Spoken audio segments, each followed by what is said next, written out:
Estoy representando unos cuentos que hemos llamado los cuentos de Basurilla. En realidad Basurilla es un personaje que yo mismo interpreto y que simplemente se dedica a recoger muchos residuos para fabricar con ellos otras cosas, para reutilizar.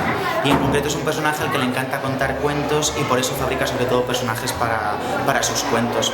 Esos cuentos, los cuentos de Basurilla, en realidad son una invitación a los niños a pensar en todas aquellas cosas que ellos pueden hacer para contribuir a la mejora del medio ambiente.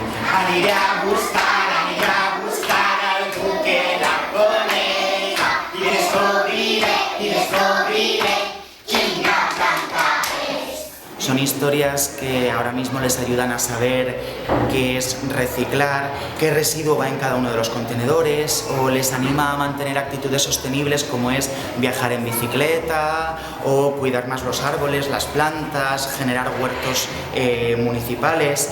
Entonces, estas son las historias de Basurilla. ¿De dónde serà?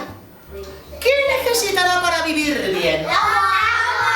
Nosaltres, des de la Regidoria de Medi Ambient, volem impulsar l'educació ambiental com a part fonamental de la política municipal, per tal d'aconseguir que els més petits siguen més sensibles a la cura del medi ambient.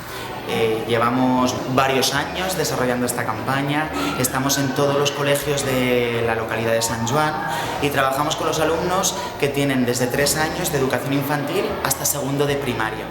Cada año estas historias han ido cambiando un poco para ir reforzando los contenidos y todo esto les siga animando a desarrollar actitudes que mejoren la conservación del medio ambiente. Tenemos que hacer lo que yo hago, que es reciclar.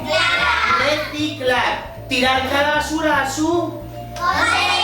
Vale, y las pilas que no son recargables como lila van al contenedor especial de... Pila. Aquesta activitat s'engloba dins d'una campanya mediambiental que busca fer de Sant Joan un poble més sostenible.